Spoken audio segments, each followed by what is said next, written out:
Dulu di ujung sana itu ada yang namanya Kak Adit. Halo Kak Adit. Itu yang di situ tuh, yang di situ namanya Kak Yogi. Di sebelahnya Kak Yogi itu Kak Faris. Yang itu. Iya. Di sebelahnya lagi ada Kak Jo. Dan di sini ada Kak Ratna dan aku Kanela. Di sini ada Kak Maya. Di situ ada Kak Bianca dan di situ ada Kak Rani. Halo semuanya. Universitas Bina Sarana Informatika. Kali ini kita akan sedikit berbagi materi tentang demokrasi yang ada di Indonesia ya. Jadi aku di sini mau memaparin beberapa materi tentang demokrasi dan kalian cuma dengerin aja, oke? Tapi sebelumnya kalian udah pernah belajar tentang demokrasi belum?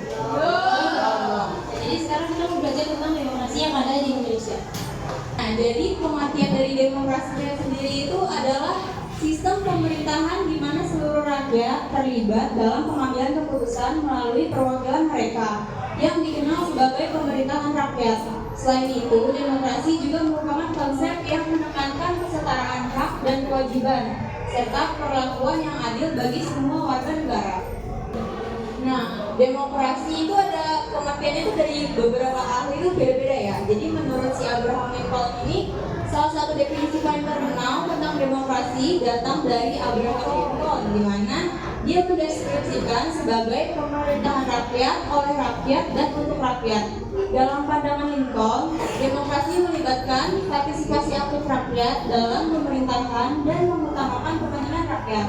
Nah, di sini juga ada menurut Winston Churchill menggambarkan demokrasi sebagai sistem terburuk kecuali semua yang pernah dicoba.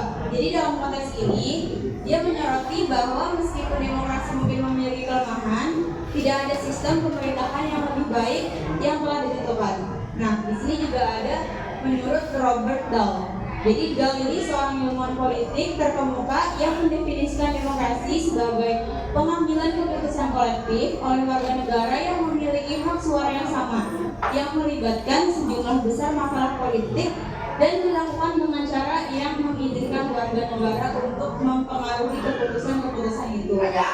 Selanjutnya, sejarah perkembangan demokrasi di Indonesia. 1. Masa demokrasi parlementer 1945 sampai 1959. Yang pertama, sistem multipartai. Kedua, kabinet sering berganti atau tidak stabil. 3. Pemilu pertama 1955. 2. Masa demokrasi terpimpin. Yang pertama, Presiden Soekarno membubarkan DPR dan memberlakukan Dekret Presiden 1 Juli 1959. Terus yang kedua, kekuasaan terkonsentrasi pada presiden. Yang ketiga, peran militer dan partai politik dikendalikan. Yang ketiga, masa Orde Baru 1966 sampai 1998. Yang pertama, pemerintahan di bawah Presiden Soeharto. Yang kedua, demokrasi Pancasila dijadikan sistem politik. Yang ketiga, terdapat pengekangan kebebasan berpendapat dan dominasi Golkar. Dan yang keempat, masa reformasi 1998 hingga sekarang. Yang pertama dimulai dengan pengunduran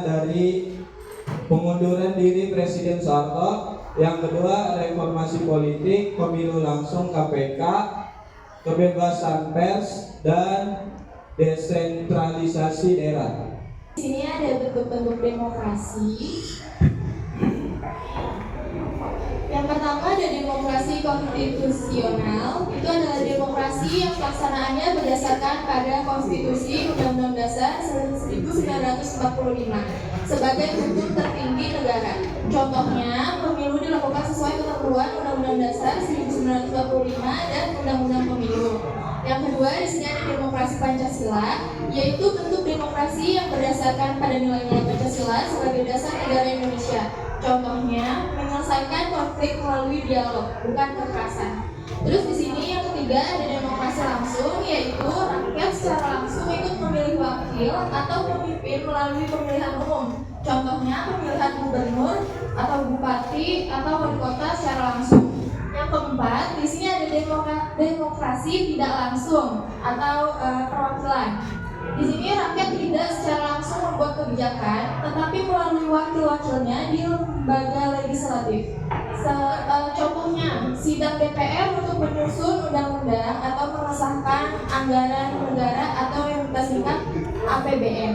Juga di sini ada tujuan di mana ada demokrasi. Yang pertama adalah kebebasan berpendapat. Negara yang menganut sistem pemerintahan demokrasi di mana rakyat memiliki kebebasan untuk mengungkapkan pendapatnya. Yang kedua adalah menciptakan keamanan dan ketertiban. Demokrasi akan menjamin hak-hak setiap warga negara yang mengedepankan masyarakat untuk mencari solusi bersama agar terjalinnya keamanan dan kenyamanan di lingkungan masyarakat. Yang ketiga adalah mendorong masyarakat aktif dalam pemerintahan, di mana rakyat akan dilibatkan dalam setiap proses pemerintahan, mulai dari pemilihan umum secara langsung atau pemilihan umum secara tidak langsung, sehingga dia dapat memberikan aspirasinya terhadap kebijakan aktif di masyarakat atau di sekitar bidang politik guna memajukan kinerja pemerintahan negara. Yang pertama, contoh-contoh demokrasi di lingkungan sekolah. Bersikap hormat, santun kepada sekolah dan guru. Yang kedua, melakukan pemilihan ketua kelas. Yang ketiga, berpartisipasi aktif dalam aktivitas OSIS. Yang keempat, menghargai teman yang melaksanakan aktivitas keagamaan yang berbeda dengan kita. Yang kelima, bergantian menjadi petugas upacara sekolah. Yang keenam, berani menyampaikan pendapat dalam diskusi kelas. Yang kedua, ada contoh demokrasi di lingkungan masyarakat. Yang pertama ada mengutamakan kepentingan bersama di atas kepentingan pribadi. Yang kedua, turut serta dalam pemilihan ketua RT, kepala desa, dan RW. Yang ketiga, ikut melaksanakan kerja bakti bersama dengan warga lainnya. Yang keempat, menyampaikan saran dan kritik terkait pembangunan lingkungan yang lebih bagus. Yang kelima, menjadi pemimpin yang bertanggung jawab. Yang keenam, memiliki toleransi yang tinggi. Kalian itu harus menyelesaikan masalah tersebut dengan cara musyawarah dan berdiskusi dengan baik, tidak dengan kekerasan ya guys. Yang ketiga, mengutamakan kepentingan bersama dibandingkan anggota keluarga tertentu saja. Nah, jadi di sini kita nggak boleh egois, kita nggak boleh memikirkan diri kita sendiri, tapi kita juga harus memikirkan kebersamaan itu. Yang keempat, setiap anggota keluarga memiliki kebebasan berpendapat. Nah, jadi tuh kebebasan berpendapat ini merupakan hak semua manusia ya guys. Jadi kita bebas berpendapat tentang apapun yang ingin kita keluarkan. Yang kelima, mendengarkan dan menghormati pendapat. Nah, jadi di sini kalau kita mau dihormati dan kita mau didengar sama orang, kita juga harus menghormati dan mendengarkan orang lain tersebut. Yang keenam, tidak memaksakan kehendak pribadi. Nah, jadi kita nggak boleh memaksakan pribadi kita kalau misalkan kita nggak bisa tentang apa yang kita inginkan. Jadi yang pertama itu ada demokrasi parlementer. Demokrasi parlementer adalah demokrasi yang memberi lebih banyak kekuatan kepada legislatif atau disebut juga dengan demokrasi parlementer, yaitu pihak eksekutif memperoleh hak kekuasaan atas demokrasinya hanya dari legislatif, yaitu parlemen. Selanjutnya ada demokrasi langsung atau demokrasi murni, merupakan jenis demokrasi di mana rakyatlah yang memilih kekuasaan secara langsung tanpa perwakilan, perantara ataupun majelis parlemen manapun. Demokrasi ini membutuhkan partisipasi yang luas dalam politik. Selanjutnya ada demokrasi tidak langsung. Demokrasi tidak langsung adalah ketika rakyat dapat memilih siapa yang akan mewakili suara mereka di parlemen. Demokrasi ini merupakan bentuk demokrasi paling umum di seluruh dunia saat ini. Demokrasi yang bersumber pada nilai-nilai sosial budaya, bangsa serta berasaskan musyawarah mufakat dengan memprioritaskan kepentingan seluruh masyarakat. Yaitu demokrasi presidensial, di mana sistem pemerintahan kekuasaan eksekutif dipegang oleh presiden yang dipilih langsung oleh rakyat. Dan terakhir ada demokrasi liberal. Demokrasi liberal dalam demokrasi yang menggunakan sistem politik dengan bahan memberikan kebebasan individu. Demokrasi liberal juga dapat dikatakan sebagai demokrasi yang memberikan perlindungan hak individu dari kuasa pemerintah dengan catatan sesuai hukum konstitusional. Konstitusi demokrasi, satu, negara berdasarkan konstitusi. Negara demokrasi adalah negara yang pemerintah dan warganya menjadikan konstitusi sebagai dasar penyelenggaraan kehidupan berbangsa dan bernegara. Konstitusi dapat diartikan sebagai undang-undang dasar atau seluruh peraturan hukum yang berlaku di semua negara. 2. Jaminan perlindungan hak. Hak asasi manusia adalah hak dasar atau hak pokok yang dimiliki manusia sejak lahir sebagai anugerah Tuhan Yang Maha Esa. 3. Kebebasan berpendapat dan berserikat demokrasi memberikan kesempatan pada setiap orang untuk berpikir dan menggunakan hati nurani serta menyampaikan pendapat dengan cara yang baik.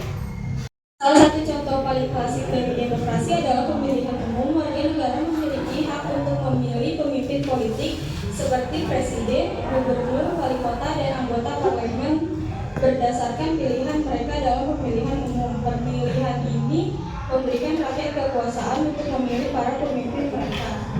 Yang kedua ada partisipasi dalam pemerintah lokal.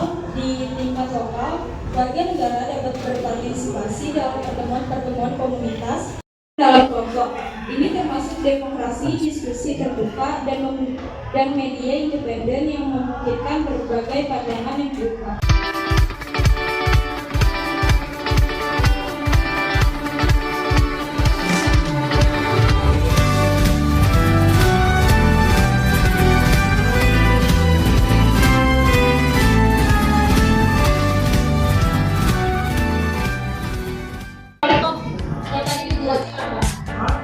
Satu contoh demokrasi yang diskon.